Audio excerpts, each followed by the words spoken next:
قال الله تبارك وتعالى في القرآن المجيد والفرقان الحميد وأعوذ بالله من الشيطان الرجيم بسم الله الرحمن الرحيم سبحان الذي أسرى بعبده ليلا من المسجد الحرام إلى المسجد الأقصى الذي باركنا حوله لنريه من آياتنا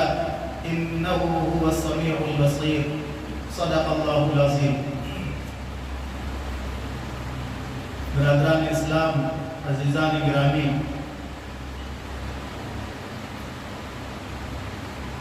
اسلام کی مکمل تاریخ قربانیوں سے بھری ہوئی ہے. جس دن اللہ کے پیغمبر صلی اللہ علیہ وسلم نے فارا کی چوٹی پر کھڑے ہو کر یہ صدا لگائی تھی کہ یا ایھا الناس قولوا لا الہ الا اللہ تفلحوا، کہ اے لوگوں کلمہ طیب لا الہ الا اللہ محمد رسول اللہ پڑھ لو، تم کامیاب ہو جاؤ گے. تم اس بات کا عہد کر لو، اس بات کا اقرار کر لو اور اپنے دل و دماغ میں یہ بات مضبوطی کے ساتھ بٹھا لو اور اسی پر تا زندگی مضبوطی کے ساتھ جم جاؤ کہ ساری کائنات کا خالق اور مالک صرف اللہ ہے. ساری کائنات کا رازق صرف اللہ ہے. وہی حاکم ہے، وہی مالک ہے، وہی خالق ہے، وہی روزی دینے والا ہے، وہی مشکل کشا مشکلوں کو دور کرنے والا ہے، وہی آسانیاں پیدا کرنے والا ہے، وہی زندگی دینے والا ہے، وہی موت دینے والا ہے، وہی اس پوری کائنات کے نظام کو چلانے والا، اس کائنات کے چپے چپے کو اور گوشے گوشے کو وجود عطا کرنے والا ہے. جس دن اللہ کے پیغمبر صلی اللہ علیہ وسلم نے یہ صدا لگائی، اسی دن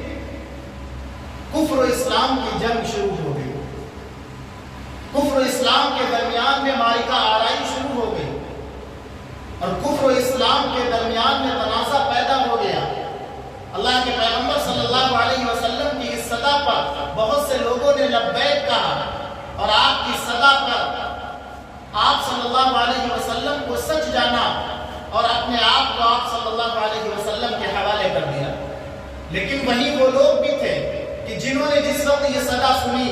اور صدا سن کر نبی کریم صلی اللہ علیہ وسلم نے جب ان سے کہا کہ اگر میں تم سے یہ کہوں کہ اس پہاڑ کی دوسری جانب سے ایک بہت بڑا لشکر نمودار ہونے والا ہے اور وہ لشکر تم پر حملہ کرے گا اور تمہارے نام و نشان کو مٹا دے گا، تمہارے وجود کو ختم کر دے گا، تو کیا تم لوگ سچ مانو گے؟ اے محمد، ہم نے آپ کو کبھی جھوٹ بولتے نہیں دیکھا. آپ تو سچوں کے سچے ہیں، آپ تو امانت داروں کے امانت دار ہیں، آپ تو ہمیشہ سچ پر قائم رہتے ہیں، آپ کی زبان سے سچ نکلتا ہے، آپ لوگوں کی امانتیں واپس کرتے ہیں، کبھی امانت میں خیانت کرتے نہیں دیکھا. اگر آپ یہ بات کہیں گے تو ہم آپ کی اس بات کو سچ جانیں گے اور حق مانیں گے. آپ صلی اللہ علیہ وسلم نے فرمایا تو پھر جان لو کہ میں اللہ کا آخری نبی محمد رسول اللہ صلی اللہ علیہ وسلم تمہیں خبردار کر رہا ہوں کہ جس راستے پر تم چلے جا رہے ہو وہ راستہ برائی کا راستہ ہے، شر کا راستہ ہے اور جہنم میں لے جانے والا راستہ ہے. اور جس راستے کی طرف میں تمہیں بلا رہا ہوں وہی راستہ بھلائی کا راستہ ہے، خیر کا راستہ ہے، اچھائی کا راستہ ہے اور وہی راستہ تم کو جنت میں لے جانے کا ذریعہ بنے گا. چچا نے پکار کر کہا تبا لک یا محمد الہذا جمعتنا، اے محمد تمہارے ہاتھ ٹوٹ جائے، تم تباہ و برباد ہو جاؤ، کیا تم نے یہی بات بتانے کے لیے ہم کو یہاں جمع کیا تھا؟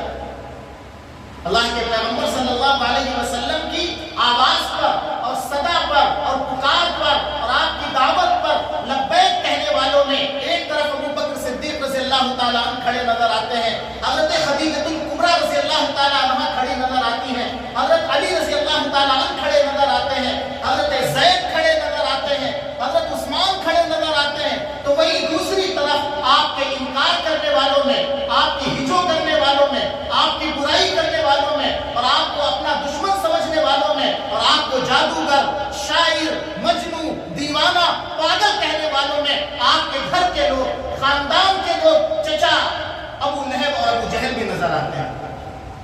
اللہ کے پیغمبر صلی اللہ علیہ وسلم کی اس دعوت کے بعد اور آپ کی اس پکار کے بعد یہیں سے اسلام کی صداقت واضح ہو گئی اور اسلام کی حقانیت لوگوں پر واضح ہو گئی. اور پھر اس اسلام کی خاطر یہیں سے قربانیوں کا ایک طویل سلسلہ شروع ہو گیا. اللہ کے پیغمبر صلی اللہ علیہ وسلم کبھی حرم کے احاطے میں موجود ہیں اور آپ صلی اللہ علیہ وسلم سجدے میں جاتے ہیں تو دشمن آتا ہے اونٹ کی اوجھڑی لے کر اور آپ صلی اللہ علیہ وسلم کی پیٹھ مبارک پر اونٹ کی اوجھڑی رکھ دیتا ہے تاکہ اس وزن کی وجہ سے آپ کا جسم اطہر دب جائے اور آپ اپنے سر کو زمین سے نہ اٹھا سکیں. نبی کریم صلی اللہ علیہ وسلم صحن حرم میں ہوتے ہیں اور دشمن آتا ہے اور آپ کے گلے میں چادر کا پھندا ڈال دیتا ہے اور اس پھندے کو کسنے لگتا ہے تاکہ آپ کا دم گھٹنے لگے, آپ کو تکلیف ہونے لگے. حضرت فاطمہ الزہرا رضی اللہ تعالی عنہا دیکھتی ہیں, حضرت ابوبکر صدیق رضی اللہ تعالی عنہ دیکھتے ہیں اور دوڑ کر آتے ہیں اور دشمن کو خبردار کرتے ہیں اور آپ کی حفاظت میں لگ جاتے ہیں. اللہ کے پیغمبر صلی اللہ علیہ وسلم راستے سے گزرتے ہیں تو آپ کے جسم اطہر پر کوڑا کرکٹ کی ٹولیاں ڈال دی جاتی ہیں. آپ صلی اللہ علیہ وسلم لوگوں کو سیدھا راستہ دکھانے کے لیے, لوگوں کو سچائی پر لانے کے لیے, لوگوں کو خیر اور بھلائی کی طرف مائل کرنے کے لیے جب مکہ مکرمہ سے قدم نکالتے ہیں اور طائف میں پہنچتے ہیں تو طائف کے لوگ آپ کے ساتھ وہ سلوک کرتے ہیں جو اس سے پہلے نہ تو آسمان میں دیکھا تھا نہ زمین میں دیکھا تھا. وہ ابر کرم جس کے سائے کو گلشن ترستے تھے, وہ ابر کرم جس کے سائے کو گلشن ترستے تھے, یہاں طائف میں اس کے جسم پر پتھر برستے تھے. وہ جسم اطہر جسم اطہر سے ایسی خوشبوئیں نمودار ہوتی ہیں کہ صحابہ فرماتے ہیں کہ اللہ کے پیغمبر علیہ الصلوۃ والسلام اگر کسی گلی سے گزر جاتے اور اس کے بعد ہم لوگ اس گلی میں داخل ہوتے تو ہم جان جاتے کہ نبی کا جسم اطہر اس گلی سے گزر کے گیا ہوگا. آپ علیہ الصلوۃ والسلام کی جسم اطہر سے پسینہ نکلتا ہے, صحابہ شیشیاں اور بوتلیں لیتے ہیں اور آپ کے جسم اطہر سے نکلنے والے پسینے کو اپنی شیشیوں اور بوتلوں میں محفوظ کر لیتے ہیں تاکہ اس کو عطر کی جگہ پر اپنے کپڑوں پر لگا سکیں.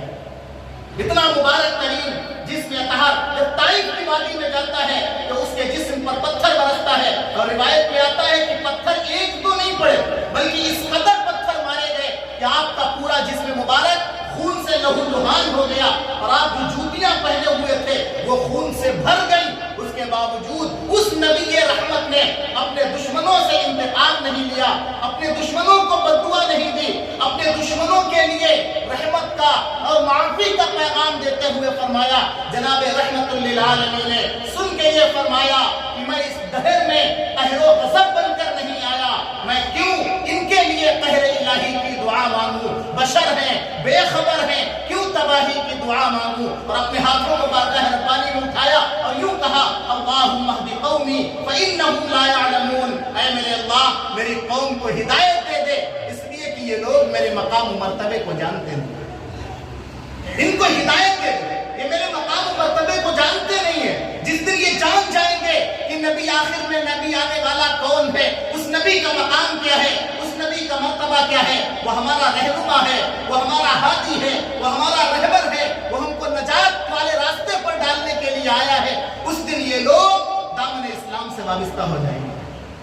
اللہ کے پیغمبر علیہ الصلوۃ والسلام کے ساتھ یہ سلوک ہو رہا ہے. اور پھر اندازہ لگائیے کہ جب نبی رحمت جو ساری کائنات کا سردار, رہبر, رہنما اور امام ہے اس کے ساتھ یہ سلوک ہو رہا ہے تو پھر اس کے ماننے والوں پر کیا سلوک کیا جا رہا ہوگا. حضرت سمیہ رضی اللہ تعالی عنہ کا پورا خاندان ابتدائی دنوں میں, اسلام آنے کے شروعات کے دنوں میں حضرت سمیہ رضی اللہ تعالی عنہ کا پورا خاندان اسلام کی خاطر اپنی جانوں کا نذرانہ پیش کر دیتا ہے. حضرت سمیہ رضی اللہ تعالی عنہ کے برچھا مارا ابو جہل نے ان کی شرمگاہ پر اور بیچ میں جسم کے ٹکڑے ہو گئے جس کی وجہ سے ان کی شہادت ہو گئی.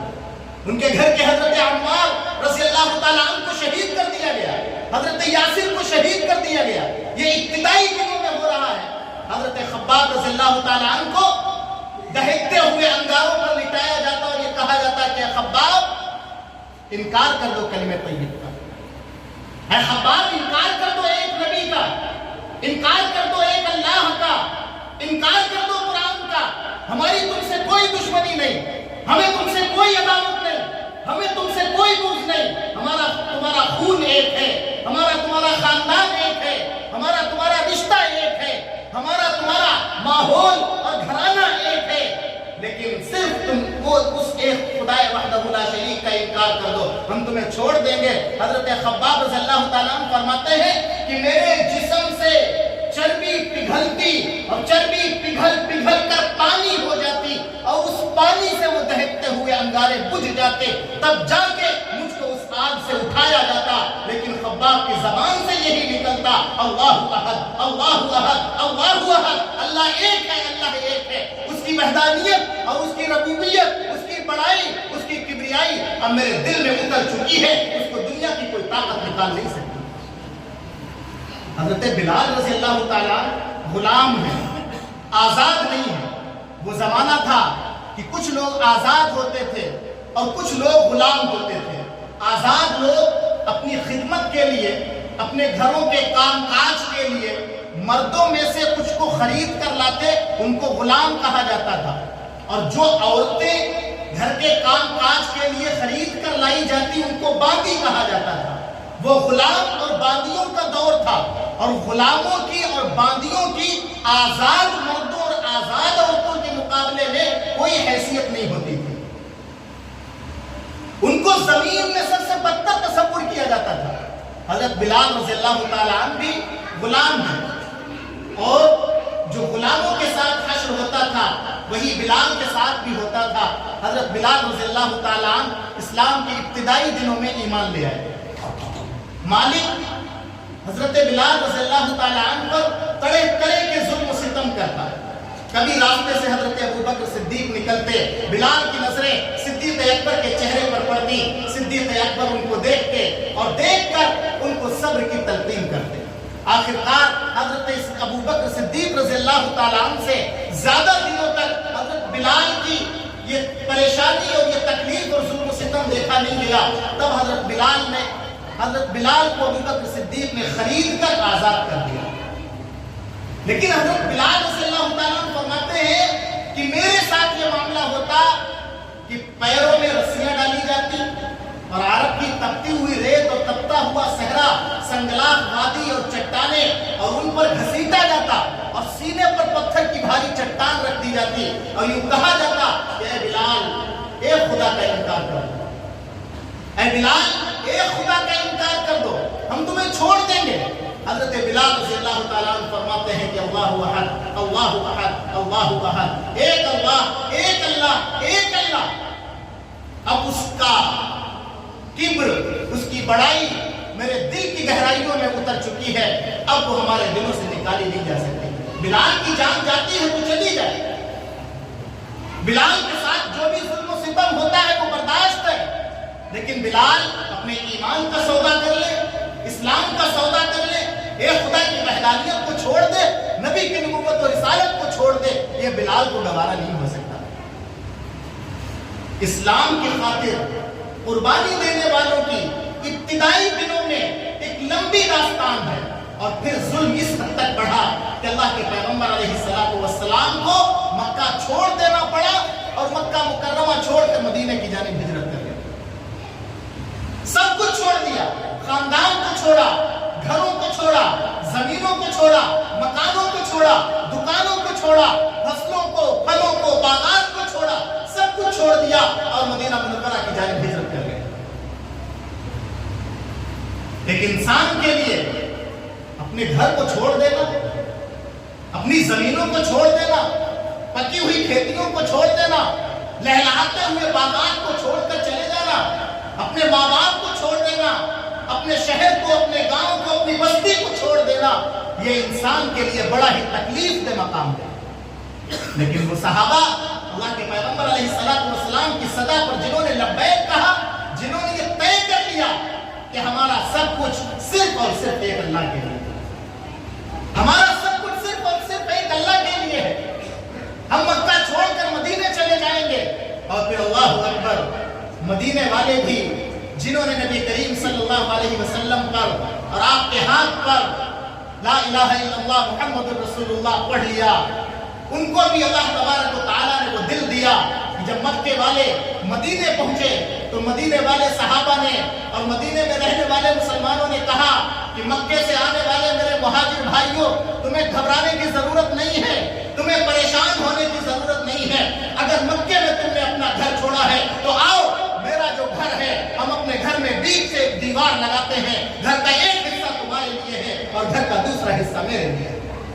اے میرے مہاجر بھائی، تمہیں گھبرانے کی ضرورت نہیں ہے۔ اگر تم مکے میں اپنی دکان چھوڑ کر آئے ہو تو آؤ، میرے پاس ایک دکان ہے، دکان میں بیچ سے دیوار لگاتے ہیں، آدھی دکان تمہارے لیے، آدھی دکان میرے لیے۔ ایک صحابی نے تو ایک مہاجر صحابی کو پکڑا اور کہنے لگے، اے میرے مہاجر بھائی، تم مکے سے آئے ہو، آؤ میرے گھر میں چلو۔ اس زمانے تک پردے کے احکام نازل نہیں ہوئے تھے، وہ اپنے گھر میں لے گئے اور کہنے لگے کہ دیکھو میرے گھر میں میری 2 بیویاں ہیں، تم دونوں بیویوں کو دیکھو، جو بیوی تمہیں اچھی لگے میں اس بیوی کو طلاق دے دوں گا اور میں وہ بیوی تمہیں دینے کے لیے دوں گا۔ اللہ کے پیغمبر علیہ السلام نے فرمایا کہ مکے سے چھوڑ کر میں اور میرے صحابہ جب مدینے گئے تو مدینہ نہیں تھا، بلکہ مدینے کو یثرب کہا جاتا تھا، اور مدینے کی ہوائیں، مدینے کی فضائیں بڑی ہی خراب تھی، جو بھی وہاں جاتا اس کو بیماری لگ جاتی۔ اللہ کے پیغمبر علیہ السلام جب مدینہ پہنچے تو مدینہ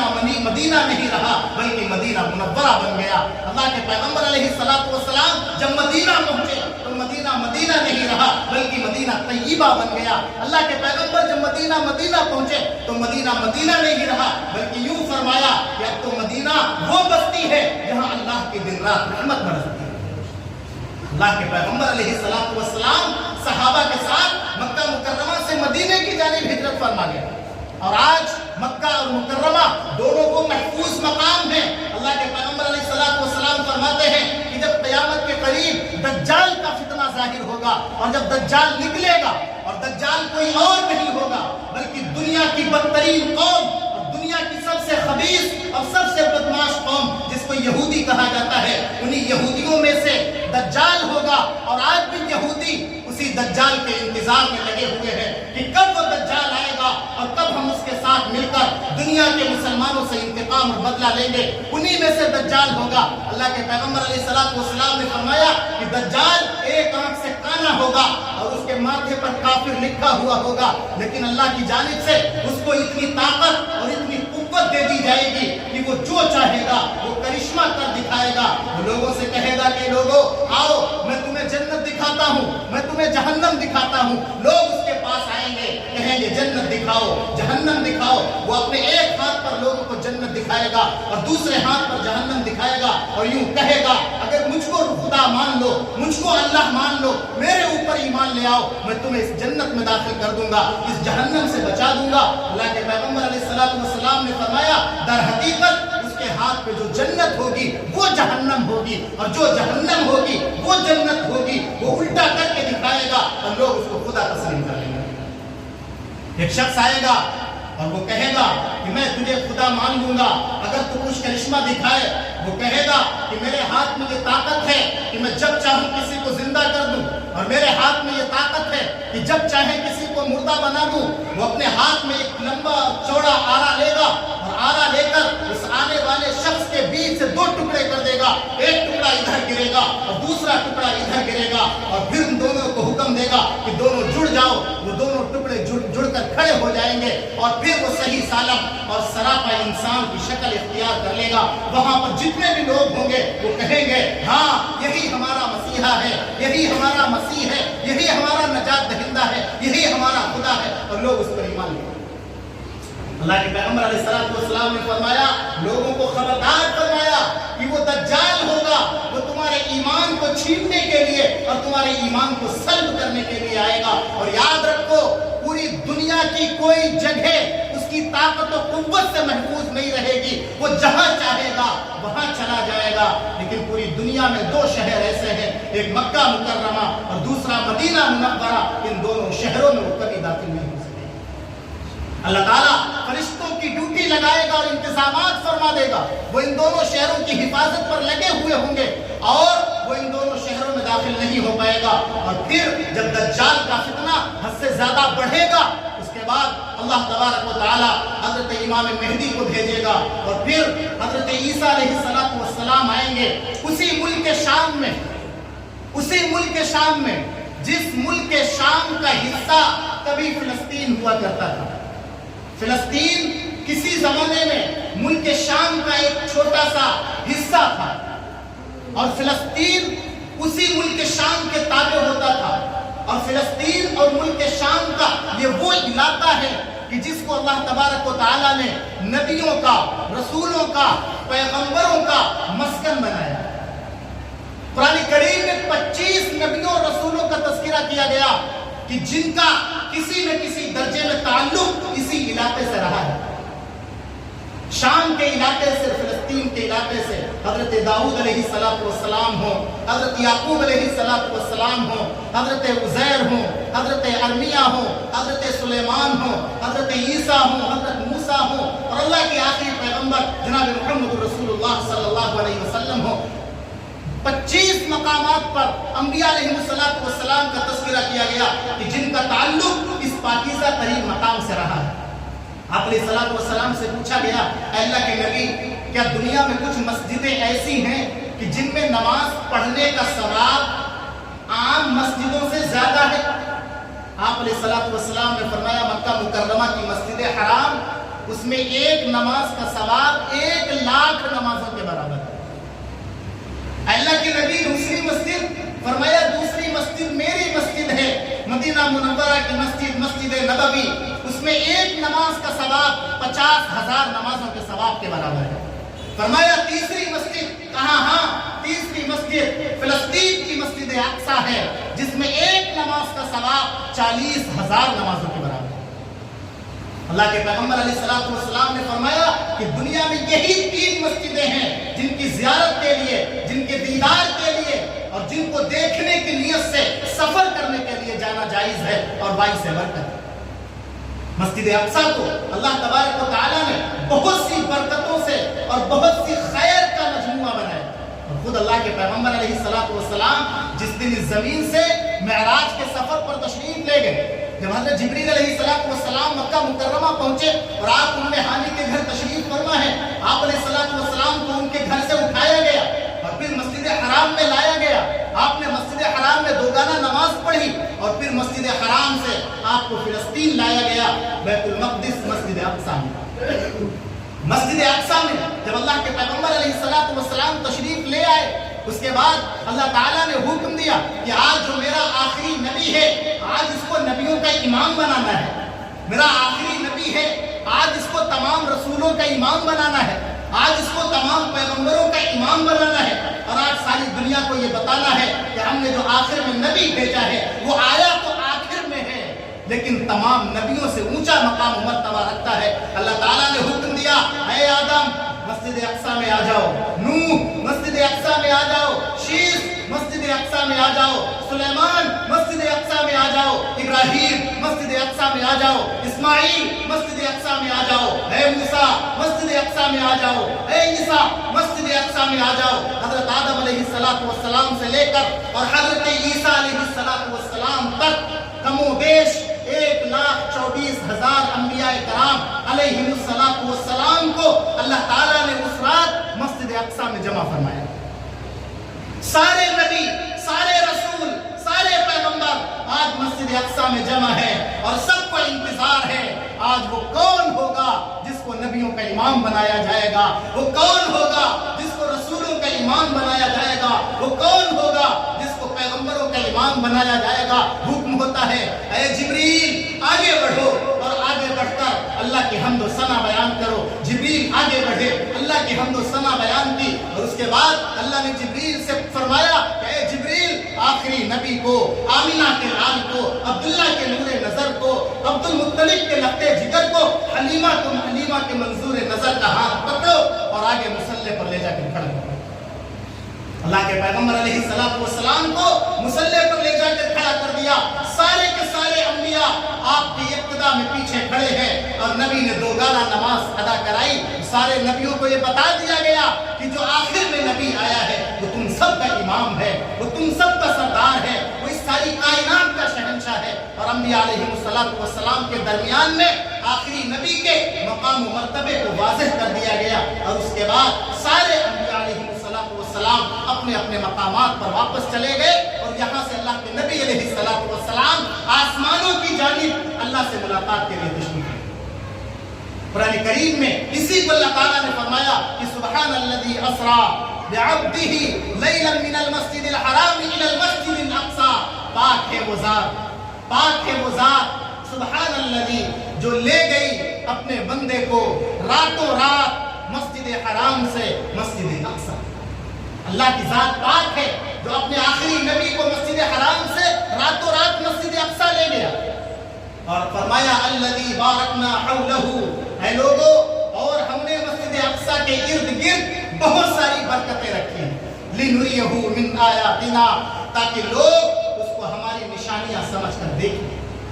اللہ کے پیغمبر علیہ السلام نے جہاں پر نماز پڑھائی وہ جگہ بھی محفوظ ہے۔ آپ علیہ السلام کی سواری کو جس پتھر سے باندھا گیا وہ پتھر بھی محفوظ ہے۔ جہاں پر جبریل نے کھڑے ہو کر اللہ کی حمد و ثنا بیان کی وہ جگہ بھی محفوظ ہے۔ وہ تمام نشانیاں، وہ تمام آیات آج بھی مسجد اقصی میں محفوظ ہیں۔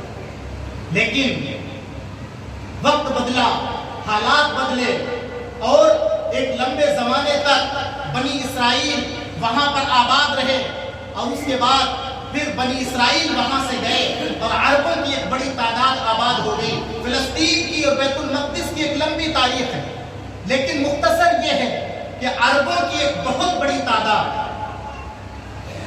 جس میں 1946 اور 47 کے آس پاس تک مسلمانوں کی تعداد 10-12 لاکھ کے قریب وہاں آباد تھی۔ لیکن اس کے بعد دھیرے دھیرے یہودیوں نے یہ سلسلہ شروع کیا کہ باہر کے یہودی آتے گئے اور وہاں آباد ہوتے گئے، اور پھر برطانیہ کا جب قبضہ وہاں سے ختم ہونے لگا تو اس نے فلسطین کو 2 حصوں میں بانٹ دیا، کہا ایک حصہ مسلمانوں کے لیے اور ایک حصہ یہودیوں کے لیے، جبکہ مسلمانوں کی آبادی اس وقت 6 لاکھ تھی اور یہودیوں کی آبادی کل 82,000 تھی۔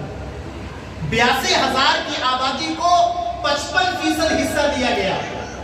اور 6 لاکھ آبادی والے مسلمانوں کو اس کا صرف 45% حصہ دیا گیا۔ اور پھر یہودیوں نے اسی پر بس نہیں کیا بلکہ اپنے حصے سے آگے بڑھتے گئے اور مسلمانوں کے ساتھ بے پناہ ظلم و ستم کرتے گئے، اور ظلم و ستم اس حد تک بڑھا کہ پورے کے پورے گاؤں اور پوری کی پوری بستیاں اور پوری کی پوری آبادیاں خالی ہوتی چلی گئیں، اور لاکھوں کی تعداد میں وہ لوگ وہاں سے بے گھر ہوئے اور وہاں سے نکل گئے۔ اور آج کے حالات میں صرف ایک چھوٹی سی جگہ جو ایک پٹی ہے غزہ، جو جس کی سرحد مصر کی سرحد سے ملی ہوئی ہے، اس پٹی میں وہ سمٹ کر رہ گئے، اور تقریباً 86% رقبے پر یہودیوں کا غاصبانہ قبضہ ہے، غاصبانہ قبضہ، جبکہ ساری دنیا نے ان کو تسلیم نہیں کیا۔ آج بھی پوری دنیا ان کو حکومت کی شکل میں اسرائیل کو تسلیم نہیں کرتی، لیکن اسرائیل کا عہد اور اسرائیل کا خواب اور اسرائیل کا ایجنڈا صرف اور صرف مسجد اقصی پر قبضہ کرنا اور بیت المقدس پر قبضہ کرنا نہیں ہے، بلکہ اس کی پارلیمنٹ کے مین گیٹ پر لکھا ہوا ہے کہ اسرائیل کی سرحد دریائے نیل سے لے کر اور دریائے فرات تک ہے، جس میں ایران بھی ہے، عراق بھی ہے، شام بھی ہے، مصر بھی ہے، مکہ بھی ہے اور مدینہ بھی ہے۔ اور وہ انتظار میں ہے اسی مسیح دجال کے کہ جب وہ آئے گا تو اس کے ساتھ مل کر ہم اپنے خواب کو پورا کریں گے اور اس کے ساتھ مل کر ہم اپنے عزائم کو مکمل کریں گے۔ آج کے جو حالات ہیں فلسطین کے، وہ فلسطینی مظلوم اور فلسطینی مظلوم مسلمان، اللہ کے پیغمبر علیہ السلام نے فرمایا کہ پوری دنیا میں کہیں پر بھی اگر کوئی مسلمان بستا ہے تو وہ دوسرے مسلمان کے لیے ایک جسم کی طرح ہے، جیسے کسی مسلمان کے جسم کے کسی حصے میں کوئی کانٹا چبھ جائے تو پورا جسم اس کی تکلیف محسوس کرتا ہے۔ دنیا کے کسی بھی خطے میں رہنے والے اگر مسلمان کو کوئی تکلیف پہنچے تو ساری دنیا کے مسلمانوں کو اس کی تکلیف کو محسوس کرنا چاہیے۔ ان مظلوموں کے لیے اپنے ہاتھوں کو اللہ کی بارگاہ میں بلند کرنا چاہیے، ان کے لیے دعا کرنی چاہیے، ان کے حق میں جتنا ممکن ہو سکتا ہے وہ کرنا چاہیے۔ وہ مظلوم ہے، وہ اللہ تبارک و تعالیٰ کے راستے میں اور